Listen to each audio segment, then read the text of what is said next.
В Абхазии впервые красный пальмовый долгоносик был обнаружен в Цандрипше в 2016 году. Насекомое попало в республику вместе с пальмовыми саженцами, привезенными из Испании. Затем вредитель добрался до Гагры, Пицунды и Сухума. Масштабы ущерба, нанесенного пальмовым долгоносиком, с каждым разом увеличиваются. В 2018 году группа активистов, куда вошли члены различных общественных организаций и экологи, создали группу по экологическим инициативам, которая занималась деятельностью по спасению пальм. Эта работа включала в себя сбор средств на покупку пестицидов и лечение деревьев, проведение семинаров по обучению методологии лечения пальмовых насаждений. Наш институт подготовил инструкцию по апробированной методике лечения пальм, которая, в принципе, показала свою эффективность.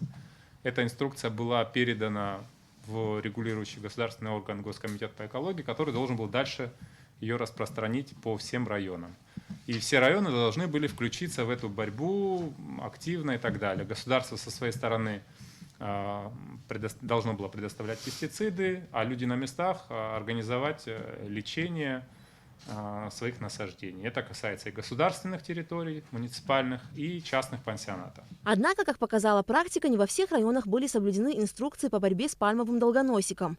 Первые очаги заражения пальмовым долгоносиком в городе Гагра были обнаружены еще в 2018 году. За последний год здесь было срублено 17 больных деревьев. Как отмечают специалисты, такое произошло вследствие того, что лечение пальм в городе Гагра происходило недолжным образом. Всего в Гагарском районе произрастают порядка 2000 крупноствольных пальм. Из них 203 в городе. На сегодняшний день вырубке подлежат 5 зараженных деревьев. Еще в прошлом году Российская Федерация передала Абхазии почти 2 тонны пестицидов на борьбу с пальмовым долгоносиком. Этого количества химических препаратов хватит и на текущий год. В данной ситуации население тоже должно проявить инициативу и самостоятельно обрабатывать пальмы, произрастающие на частных территориях, отметили экологи. Руководители пансионатов и домов отдыха сообщили, что своими силами следят за состоянием пальм, произрастающих на их территории. Однако этого недостаточно. Нужна централизованная государственная программа по борьбе с вредителями. Создать бригаду, вишку организуем, приезжают со всеми своими лекарствами, провели одно лечение, составили схему, график обработки и через сколько прийти в этот же объект. Закончили Цандрипскую зону, перешли в Гагру. Гагру закончили, дальше и дальше пошли. Пока так не будет конкретного, ничего у нас не получится. Разговор разговорами останется. Нужна системная работа. Значит, нужна новая техника, раз ее не хватает.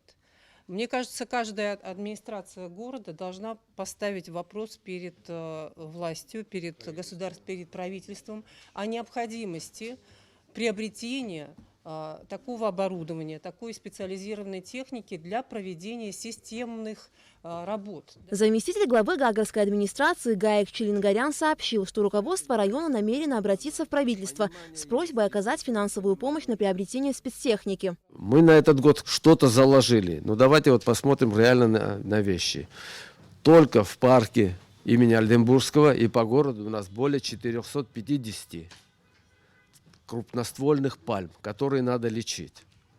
На это мы ищем деньги, находим. Но этого тоже не хватает. Это с учетом того, что пестициды нам дают, дают бесплатно. Но рабочим платить надо. Поэтому мы в свое время там разработали тарифы, которые должны, если есть коммерческие тарифы, если есть возможность, чтобы организации тоже платили. Понятно, что приобретение спецмашины обойдется государству недешево. Однако, как говорят специалисты, потери вековых пальм, стоимость которых составляет от 10 до 20 тысяч долларов, обойдется дороже. Экологи предупреждают, что если не предпринять экстренные меры по спасению деревьев, то велика вероятность, что через 3-4 года Абхазия может и вовсе остаться без пальмовых насаждений. Алика Трапш, Степан Мартиросян, Абхазское телевидение.